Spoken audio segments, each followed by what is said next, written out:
Hi everybody, welcome to AI TV, the sister channel of AI Expo Africa. I'm the host, Nick Bradshaw. And on this channel, we like to talk about all things African, AI, and the fourth industrial revolution that's happening on the African continent. And every month we try and interview a global thought leader or someone trying to make a dent in building the AI community around the world. And I'm very lucky today to be joined by Fred Werner from the UN ITU, International Telecoms Union. So that's the group of people that essentially set all the standards that make our mobile phones work and lay out the land for technology to work on a global basis. So Fred, welcome to AI TV. How are you doing? Great to be here, Nick. Thanks for having me. Now, Fred, you head up the team that runs the AI for Good program at the UN ITU. Do you want to tell people a little bit about yourself and the AI for Good movement and what you do in that regard? Yeah, sure. So I'm currently working as the head of strategic engagement for the ITU. And for those of you who don't know what the ITU is, we're the United Nations Specialized Agency for Information and Communication Technologies. And basically we do three things. We allocate radio spectrum and satellite orbits.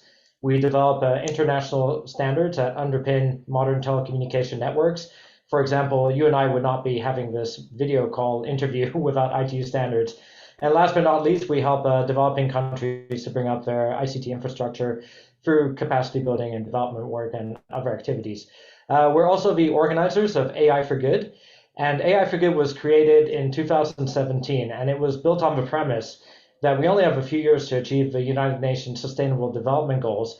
And AI holds great promise to advance many of those goals and targets. So anything from climate change to food supply to gender equity, healthcare, education, autonomous driving, smart cities, partnerships for the goals. All of these hold great potential for AI to help advance these areas. But one of the interesting things about AI for Good is that we see a lot of interesting use cases come across our desk. Whether it's using a mobile phone to detect skin cancer, or using AI to detect maybe tumors on X-rays, for example, with lungs, or using a mobile phone to detect diabetes by photographing your eyeball, or heart disease, a predictor of heart disease. A lot of interesting use cases coming across our desk. But we can't assume that automatically that all these applications work equally well on men or women, or on adults or children, or people of different skin colors, or indeed in developing countries in low resource settings. So these are not things that the tech industry automatically thinks about. It's a very fast moving industry, especially with startups. But there are things that AI for Good thinks about deeply. So simply put, the goal of AI for Good is to identify practical applications of AI to advance the UN Sustainable Development Goals and create collaboration partnerships to scale those solutions for global impact. That's great, Fred. I mean, I know that's a 24/7 endeavor for you guys and the team. So, I mean, obviously, Africa's a massive continent, and we met through the AI for Good event in Geneva in 2019. And obviously, one of the observations that both you and I discussed and agreed on was that obviously the representation of the African continent was an important thing. And we had all these grand plans for 2020, and you came down to South Africa, joined us at AI Expo Africa. But unfortunately, COVID came along to intervene on those plans. But we're very happy to say you're coming to AI Expo Africa 2022 in September. So we're about 3 weeks away. So what does the show hold in store for you, and what are you trying to achieve at the event? Yeah, thanks. And first of all, thanks for the invitation, and I'm really excited to be coming. Quite often people ask us, what is AI for Good, or how do you do it? And well, first of all, we can't do it alone. So AI for Good, it's done in partnership with 40 UN sister agencies. But also the AI experts themselves would say that AI is too important to leave to the experts themselves. So one of our goals is to bring as many different voices to the table, whether that be UN agencies, member states, industry, academia, civil society, athletes, artists, but also to be the most inclusive, diverse, and neutral platform on AI for good in the world. And in doing so, you have to, have all countries at the table, if you will. So AI for Good, since it's been launched, has basically reached 130 countries in our programming. It used to be a physical event, now it's a year-long online event. And of course, African countries are super important. And you AI Expo Africa and your community, which actually extends beyond South Africa to most of Africa, has been instrumental in bringing that African community on board. So that's bringing that community both in terms of speakers, experts, participants, knowledge sharing, awareness. And that's really been, I think, one of the most important partnerships in AI for Good. So very pleased to be coming. We're also a platinum sponsor, I believe, or platinum booth exhibitor. So and somehow AI for Good is physically coming to Africa, your event. But also I'll be presenting. And one of the things I'm excited to present about is really showing some hands-on use cases of AI for Good that we see across our different talks, expert talks, focus groups, and challenges, and pitching competitions. So lots of interesting applications. And also highlighting basically what do we do, right? Because AI for Good, one of our claims to fame is that we're more than a talk shop and that we're action oriented. And some of the main outcomes of AI for Good have been what I call the building blocks of AI for Good. So we have these pre-standardization efforts on different topics like healthcare, autonomous driving, the environment, natural disaster management, agriculture, telecommunication networks.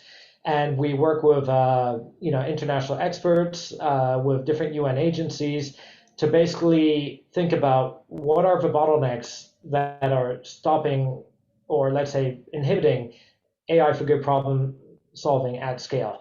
So what I mean by that is, how do you create a common framework of understanding? So if you're connecting AI innovators with problem owners, how do we help them to speak the same language so they can work together?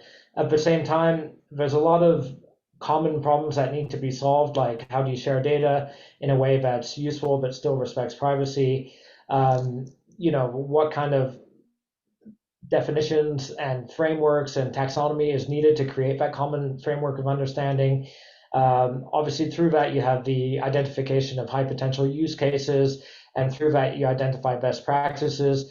And also, how do you know what's good? So quite often, they'll be establishing benchmarking frameworks to basically get to a point where you're comparing apples and apples. A good example would be in healthcare, for example.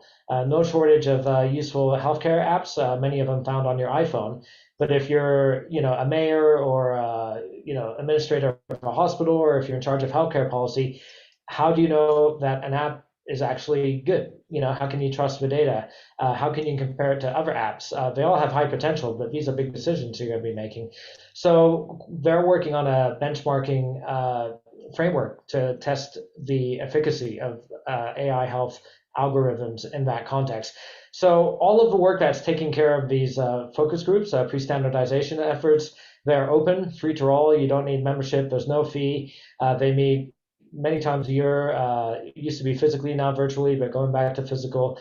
And anyone who has something to bring to the table can join these groups. And I truly believe that by working on the building blocks of AI for Good, that's how you'll achieve scale. That's how AI will scale internationally. And very importantly, that's how developing countries might benefit from AI for Good in the future. Yeah, I mean, your program and activities are quite wide-ranging, Fred. And I mean, obviously, I'm closer to it than probably some of the viewers of this particular video. But I mean, one of the things which I thought was really a really good innovation during the COVID period was the launch of the neural network. Now, you mentioned that very quickly earlier on. Now, I understand it. Obviously, you've had thousands and thousands of people log on to the networking. I've logged on, and we've created an area on the platform for us and what we do at AI Media. But I understand that there's over 1,000 African registrants on the platform from 50 African countries. Do you want to expand a little bit more on the neural network and how people can get involved? I'll put a link in the video below, but do you want to explain a little bit more about that?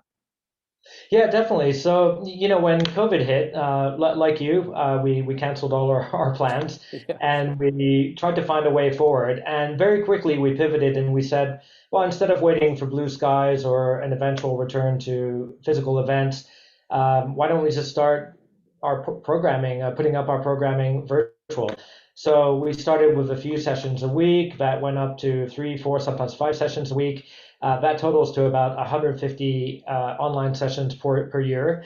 That's a lot of content, covering basically the positive use of AI under all the SDGs. And at the time, we were doing this on Zoom, and we were really surprised by the response. I mean, sometimes we'd have 2, 3, 4, 5, 6, 700 people connecting per session from all over the world. And as nice as that was, we thought, well, it's also a missed opportunity that these people are not connecting. They connect on Zoom, they watch a webinar, and then an hour later they disconnect and go back to their daily lives. And as the sessions added up, this was an audience, going from 10 to 50 to 100,000. We reached over 300,000 people online with our streaming during that COVID, let's say, lockdown, if you will. So we said, that's a missed opportunity. What could we do? How could we get these people to connect between sessions? And in doing so, create opportunities for people to collaborate and work on AI for good. Because at the end of the day, that's the goal of AI for good. So basically, we did a roundhouse of all the latest solutions, app, platforms, software as a service, and settled on a kind of homemade white label solution, which we basically call the neural network. We describe it as an AI-powered matchmaking and community platform. And the simplest way to describe it would be part Netflix. So in the sense that we have over 500 AI for Good sessions online, but we don't expect you to browse through 500 sessions. So when you create your profile, you get smart suggestions, just like you would when you log on to Netflix, right? And then the content that's most relevant to you, that's what you would probably start by consuming. And that includes past sessions, live sessions, and future sessions as well. The second part would be what I would call a dating app. So basically using the AI smart matching, you take a smart matching quiz and it's organized around topics of interest. So it might be cybersecurity, healthcare, autonomous driving, uh, you know, misinformation, for example. And then you have a collaboration needs. So it could be I need data or I have data, or I'm looking for funding or I have funding, or I need cloud storage or I can offer cloud storage, or I'm looking to get my career started and I'm a mentor. So these kind of matches that would happen organically at a physical event, you're having a coffee or a beer and talking to people. We're basically using eating our own dog food, if you will, using AI to create smart matching, both for people to content and people to people. And of course, the last part, which is probably the easiest part, it's just the virtual event functionality, right? So we stream all our content there. Participants can connect, they can chat, they can do video calls, they can do group calls, and of course there's the virtual exhibit area, which you're a part of, where our sponsors and partners and UN agencies basically have virtual booths where people can connect and learn. We launched it in February. We were pleasantly surprised of the uptake. We have over 9,000 profiles now in about 6 months. And just to put that in comparison, our LinkedIn group, it took 5 years to get 7,000 people on a LinkedIn group, which is just one click of a button, right? It's not a big ask to Yeah. join a LinkedIn group. But the neural network, which is a bit of a heavier ask, you have to create a profile and take smart matching quizzes and put in your SDGs. 9,000 people did that in six Yeah. months, and it's Quite a growing at team. a rate of 200-300 a month. So that's been really great. And what you started with is, we have a number of African countries, over 1,000 participants from 50 African countries, which is almost all of Africa, if I'm not I mistaken, think a and fourth. 120 people from South Africa as well. Yeah. Well, I mean, yeah. I mean, I'll put the link to the neural network in the notes on this YouTube channel, and yeah, I encourage everyone to kind of, if you've got an interest. I always say to people, the ways to progress your career or your knowledge or understanding or meet new people. It's just to jump in and just go in with an open mind, and sometimes you'll be surprised. I mean, I get emails from the network.